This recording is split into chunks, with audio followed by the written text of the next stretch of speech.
అసలు ఏంటి local non local గొడవ? లోకల్ నాన్ లోకల్ గురించి ఏపీ ప్రభుత్వం తీసుకున్న నిర్ణయం మూలంగా ఇంజనీరింగ్లో చేరాలి అని అనుకున్న దాదాపు 7,000 మంది విద్యార్థులు నష్టపోతున్నారు. ప్రస్తుతం చూసుకుంటే మెడికల్ వంతు వచ్చింది. అయితే ప్రతి ఇయర్ కూడా రాయలసీమ, నెల్లూరు నుంచి 1,000 మంది ఇంటర్ కోసం విజయవాడ వస్తూ ఉంటారు. అందరికీ తెలిసిందే, ఇదేం కొత్త ఏం కాదు, చాలా సంవత్సరాల నుంచి నడుస్తూ ఉంది. అయితే ఇప్పుడు ప్రస్తుతం ప్రభుత్వ ఉత్తర్వుల ప్రకారం చూసుకుంటే కనుక 9 నుంచి ఇంటర్ వరకు 4 ఏళ్లలో 1 ఏడాది బయట చదివిన లోకాలిటీ వర్తించదు. దానివల్ల విజయవాడలో ఇంటర్ చదివిన వాళ్ళు తమ సొంత ప్రాంతాల్లో లోకల్ కాదు, అలా చదివిన చోట కూడా వాళ్ళు లోకల్ కాదు. అంటే ఇప్పుడు ఎవరైనా సపోజ్ కడప నుంచి వెళ్ళి విజయవాడలో చదివితే వాళ్ళు కడపలో చదివినట్టు కాదు, వాళ్ళు లోకల్ కాదు. విజయవాడలో చదివారు కాబట్టి అక్కడ కూడా వాళ్ళు లోకల్ కాదు, వాళ్ళు అటు చెందట్లేదు, ఇటు చెందట్లేదు. అసలు ఇంటర్ నీట్ కోసం అంటూ విజయవాడ వచ్చిన వాళ్ళు అనేక మంది ఇప్పుడు అవకాశాలు కోల్పోతూ ఉన్నారు. పక్క రాష్ట్రాల్లో చదువుకున్న వారి విషయంలో ఓకే చెప్పొచ్చు, కానీ ఒకే రాష్ట్రంలో వేరే రీజియన్లో చదివిన వాళ్ళను కూడా ఇలా రెంటిని రేవడిగా చేయడం అన్యాయం అని చెప్పి విద్యారంగ నిపుణులు చెప్తూ ఉన్నారు. మంచి ర్యాంక్ సాధించిన వాళ్ళు కూడా నాన్ లోకల్ కావటం వల్ల సీట్ కోల్పోయే ప్రమాదం వస్తుంది. ఇప్పుడు ఇదే అంశానికి సంబంధించి మనతో మాట్లాడడానికి మా బ్యూరో చీఫ్ రాణా జాయిన్ అవుతున్నారు. రాణా, ప్రస్తుతం మనం చూస్తున్నాము ఏపీ విద్యార్థులు వాళ్ళ వేదన చూడొచ్చు, ఎందుకంటే వాళ్ళు అటు కాదు ఇటు కాదు అన్నట్టుంది వాళ్ళ పరిస్థితి. అసలు ఏంటి ఏపీలో ఏం జరుగుతుంది, ఏంటి పద్ధతి ఏంటి, అసలు ఏపీ గవర్నమెంట్ ఏం చేస్తుంది? ఇలాంటి రూల్స్ విద్యార్థులు ఖచ్చితంగా మైనసే అని చెప్పి విద్యార్థి సంఘాలు అంటూ ఉన్నాయి. ఎలా చూడొచ్చు దీన్ని? ఎగ్జాక్ట్లీ, ఎందుకంటే నీట్ని ఎప్పుడైతే కేంద్ర ప్రభుత్వం అమలులోకి తీసుకొచ్చిందో అప్పటి నుంచి కూడా అనేక వివాదాలు అనేది వస్తూనే ఉన్నాయి. మొదటిగా తమిళనాడులో ఒక పెద్ద ఉద్యమమే జరిగింది. తర్వాత చాలా రాష్ట్రాలు ఈ నీట్ని పూర్తిగా వ్యతిరేకించాయి. అయినప్పటికీ కూడా అవన్నీ కూడా ముందుకు చేయించుకుంటూ ముందుకు వెళ్ళింది. అయితే ఇప్పుడు తాజాగా ఈ ఏడాదికి సంబంధించిన విషయంలో 2025, 2026కి సంబంధించినటువంటి వైద్య వృత్తి ఎవరైతే చేయాలనుకుంటున్నారో వారికి ఇప్పటికే నీట్ ఎగ్జామ్ కూడా అయిపోయింది. మేలో కూడా అయిపోయిన తర్వాత ఇప్పుడు కౌన్సిలింగ్ ప్రక్రియ స్టార్ట్ అయిపోయింది. కౌన్సిలింగ్ ప్రక్రియలోనే ఈ సర్టిఫికేట్ వెరిఫికేషన్ కానీ, ఈ కాలేజీలో వెబ్ ఆప్షన్స్ కానీ ఇవన్నీ కూడా ఉంటాయి. కాబట్టి అవి చేసుకునే క్రమంలోనే ఇప్పుడు ఏపీ ప్రభుత్వం తీసుకొచ్చినటువంటి ఈ యొక్క నీటి విధానంలో కొన్ని మార్పుల వల్ల చాలా వరకు ముఖ్యంగా రాయలసీమ ప్రాంతానికి చెందినటువంటి వైద్య విద్యార్థులు ఎక్కువగా నష్టపోయే అవకాశం ఉన్నట్టుగా మనకు చాలా స్పష్టంగా కనపడుతుంది. ఎందుకంటే 1వ తరగతి నుంచి 9వ తరగతి వరకు ఒక చోట చదివినటువంటి వారు ఉంటారు. కాకపోతే ఇప్పుడు కొత్త విధానం ఏంటంటే 9వ తరగతి నుంచి ఇంటర్మీడియట్ సెకండ్ ఇయర్ వరకు ఈ 3 సంవత్సరాలు 4 సంవత్సరాలు ఏదైతే స్పాన్ ఉందో ఎక్కడ చదివితేనే వాళ్ళకి మాత్రమే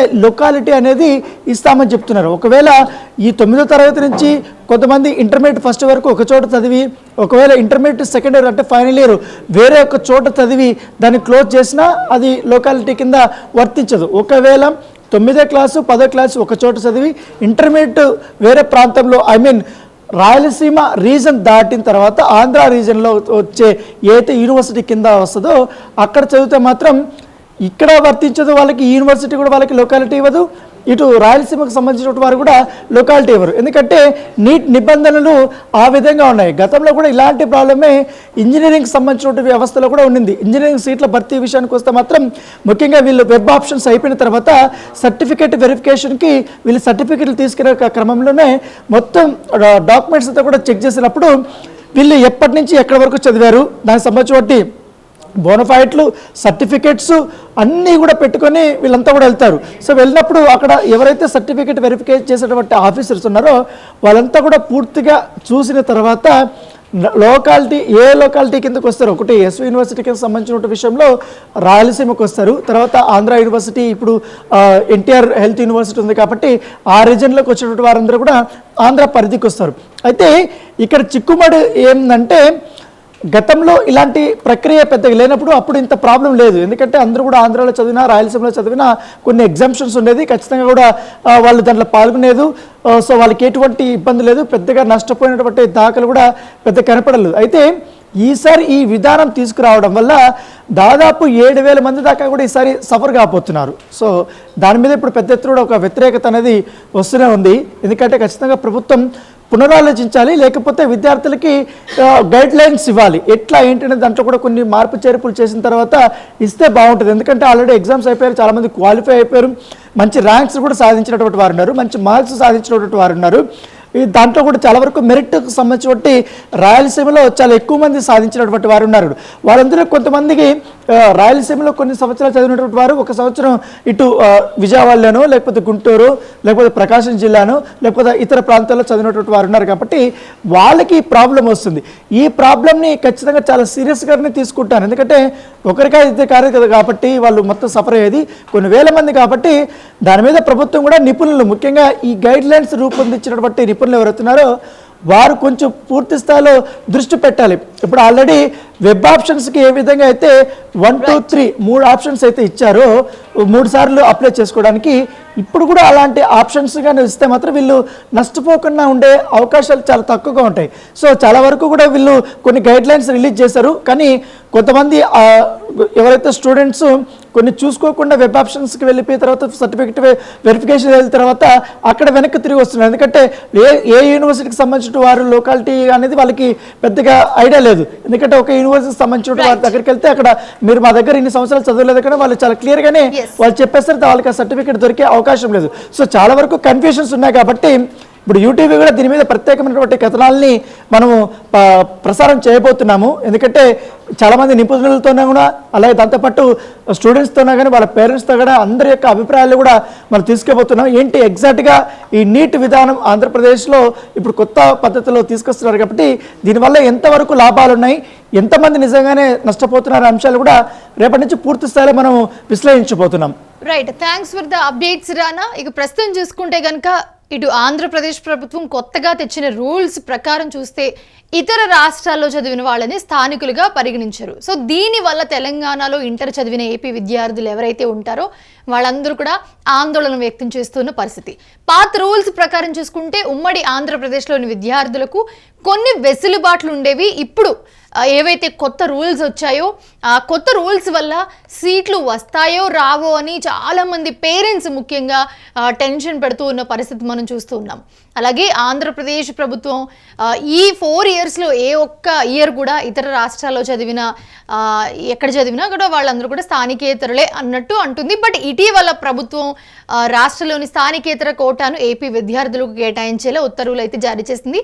మరి ఆంధ్రప్రదేశ్లో 10వ తరగతి వరకు చదివి తెలంగాణలో ఇంటర్మీడియట్ చదివిన విద్యార్థులను నీట్ కౌన్సిలింగ్లో స్థానికేతరులుగా చూపడంపై తల్లిదండ్రులు ఆందోళన అయితే వ్యక్తం చేస్తూ ఉన్నారు. దానికి సంబంధించిన విజువల్స్ కూడా మీరు చూస్తూ ఉన్నారు. కొంతమంది కౌన్సిలింగ్కి వెళ్ళిన విద్యార్థులు వాళ్ళ పేరెంట్స్ ఆందోళన వ్యక్తం చేస్తున్న పరిస్థితి కూడా మనం చూస్తున్నాం. సో ఉమ్మడి ఆంధ్రప్రదేశ్లో ఉస్మానియా అలాగే శ్రీ వెంకటేశ్వర ఆంధ్ర విశ్వవిద్యాలయాలు రీజియన్లు ఉండేవి. అయితే విభజన తర్వాత 10 ఏళ్ళు పూర్తి కాగానే ఉస్మానియా రీజియన్ తొలగించారు. కొత్త రిజర్వేషన్ విధానాన్ని తీసుకొచ్చిన సంగతి కూడా మనందరికీ తెలుసు. కాకపోతే కొన్ని జిల్లాలకు చెందిన చాలామంది పేరెంట్స్ ఎవరైతే ఉన్నారో ఏపీలో ఉంటూనే వాళ్ళ పిల్లలు ఎవరైతే ఉంటారో వాళ్ళని మాత్రం తెలంగాణలోనో లేకపోతే ఇంకొక చోట కొన్ని కాలేజెస్లో ప్రెస్టీజియస్ కాలేజెస్లో చదివించాలని కొంతమందికి ఉంటుంది. సో అలా వాళ్ళు వేరే కాలేజెస్లో ఇంటర్ చదివిస్తూ ఉంటారు, చదువుతున్న వాళ్ళు కూడా ఉన్నారు. సో అప్పుడు వారు స్థానిక కోటా కింద సీటు పొందాలంటే మాత్రం వాళ్ళకి చాలా ఇబ్బంది పడాల్సి ఉంటుంది, ఇబ్బందులు ఎదుర్కోవాల్సి ఉంటుంది. అయితే తమ పిల్లలకు లోకల్ కోటాలో సీటు రావడంపై తల్లిదండ్రులు అయితే ఆవేదన వ్యక్తం చేస్తూ ఉన్నారు. ముఖ్యంగా ఉమ్మడి కర్నూలు కానివ్వండి, ఉమ్మడి అనంతపురం కానివ్వండి, ఉమ్మడి చిత్తూరు జిల్లాలకు చెందిన వారు వారి పిల్లల్ని పొరుగున ఉన్న రాష్ట్రాల్లో ఉండి చదివిస్తూ ఉన్నారు. కొంతమంది నార్త్లో చదువుకుంటారు, కొంతమంది తెలంగాణలో చదువుకుంటారు, లేకపోతే కొంతమంది వేరే రాష్ట్రాలకు వెళ్ళి ఇంటర్మీడియట్ చదవడం జరుగుతుంటుంది చాలా వాళ్ళ విషయాల్లో. అయితే ఉదాహరణకు చూసుకుంటే కనుక కర్నూలుకి చెందిన ఒక వ్యక్తి తన కూతురు ఎవరైతే ఉన్నారో తనని తెలంగాణలో ఇంటర్ చదివించారు. ఆమెకు మంచి మార్కులు వచ్చాయి. అయితే నీట్లో మంచి ర్యాంక్ కూడా వచ్చింది. కానీ ఆయన కూతుర్ని కర్నూలు ఇంజనీరింగ్ కాలేజ్లో మాత్రం చేర్పించాలని చూస్తే అన్ని ప్రయత్నాలు చేశారు, సీట్ వస్తుంది అని కూడా అనుకున్నారు. కానీ నాన్ లోకల్ అని చూపించడంతో ఆందోళనలో ఉన్నారు వాళ్ళంతా. దీంతో తమ పిల్లలు 10వ తరగతి వరకు ఏపీలోనే చదివారని గుర్తు చేస్తూ ఉన్నారు. అందుకే వారిని లోకల్ కింద పరిగణించాలని వాళ్ళంతా కోరుతున్నారు. సో మీరు 9th వరకు చదివినా 10th వరకు చదివినా మీరు ఇంటర్ వెళ్ళి వేరే దగ్గర చదివి మళ్ళీ వచ్చి ఇక్కడ ఎగ్జామ్స్ రాసో లేకపోతే ఇక్కడ మీరు కౌన్సిలింగ్కి వెళ్తానో ఖచ్చితంగా వాళ్ళకి అక్కడ నాన్ లోకల్ అని చూపిస్తుందని చెప్పి తల్లిదండ్రులు చెప్తూ ఉన్నారు. చాలా మందికి అయితే కొత్త రూల్స్ గురించి తెలియక ఆందోళనలో ఉన్నారు. ఏం జరుగుతోంది అసలు, ఎందుకు ఇలా చూపిస్తోంది, ఎందుకు ఇలా చెప్తున్నారనే ఒక ఆందోళన అయితే కనిపిస్తున్నారు పేరెంట్స్ అంతా. అయితే ఈ అంశంపై ప్రభుత్వం ఒక క్లారిటీ ఇవ్వాలని అయితే ముఖ్యంగా పేరెంట్స్ కానివ్వండి లేకపోతే అక్కడ ఉన్న విద్యార్థులు కానివ్వండి, మంచి మార్కులు వచ్చి నీట్లో కూడా మంచి మార్కులు తెచ్చుకున్న విద్యార్థులు ఎవరైతే ఉన్నారో వాళ్ళంతా కోరుతున్నారు దీనికి ఒక క్లారిటీ ఇవ్వండి, స్పష్టత లేదు ఈ విషయంలో అని చెప్పి.